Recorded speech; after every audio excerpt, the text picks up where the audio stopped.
New Zealand ranks one of the most beautiful countries in the world.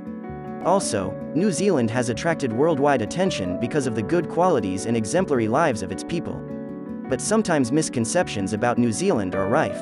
It affects New Zealand's reputation. So today I am going to tell you about some of the misconceptions that have been made about New Zealand and the correction of those misconceptions. 1. New Zealanders don't speak English. I'm going to give you the benefit of the doubt on this one. And I kind of get it. The New Zealand slang is not just confusing but quite frankly, at times, it can come across as just plain bonkers. I mean, what country says, yeah nah, when you ask them a question? But fear not, English is spoken throughout New Zealand. And rest assured, once you become accustomed to the accent and get your head around the fact that Kiwis will greet you by saying, how's it? And then walk away without waiting for an answer, you'll be sweet. English is one of the 3 official languages in New Zealand. Others are Te Reo Maori and New Zealand Sign Language. 2. New Zealand is connected to Australia by a bridge. Australia is a little over 2,500 miles away from New Zealand, so that bridge had better be a bloody long one. Just to be clear, Australia is not connected to New Zealand. They are completely separate countries. 3. It's always sunny in New Zealand. One of the wonderful things about living in New Zealand is that it is a country with seasons. 4 of them in fact. While it is true that there are hotter and drier parts of the country depending on where you go, New Zealand has 4 seasons and all of them hold their own secret charm. The summer is hot and gorgeous. If you are coming in December, just remember that Christmas in New Zealand is hot.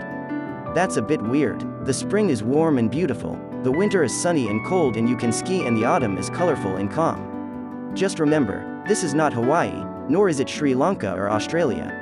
This is New Zealand, and it rains a lot, which is why the country is so beautifully green. 4. New Zealand people dwell in bungalows along the coast. Some New Zealanders have holiday homes along the coast. These homes are called batches. But these batches are wooden structures, usually made up of 2 or 3 rooms, with a basic kitchen. They are an iconic part of New Zealand's culture and history. They are now hugely desirable in New Zealand due to their beachside location. But no, New Zealanders live in houses or apartments like everyone else in the world. Not a mud hut in sight. 5. There are cannibal natives living in their New Zealand hills. Another common misconception that you can ignore. No, there aren't any cannibals in New Zealand, and there certainly aren't any natives running around in grass skirts thumping their chest and howling to the moon. New Zealand is made up of 2 main cultures. European New Zealanders count for the majority of the population, and the Maori population make up approximately 17%. The Maori language is taught throughout New Zealand schools. 6. The New Zealand food is boring. The short answer is that New Zealand food is delicious. Like everything else in this faraway country, it is underestimated and humble. New Zealand food is tasty and real. It is not piled high onto your plate, nor is it sprinkled with masses of sugar or injected with anything yucky. But it does include a lot of eggs. Or if we're going to be really Kiwi, eggs. The New Zealanders love their eggs. So I think if you had these misconceptions about New Zealand, you would have solved it all by now. What do you think of New Zealand? Don't forget to leave a comment below.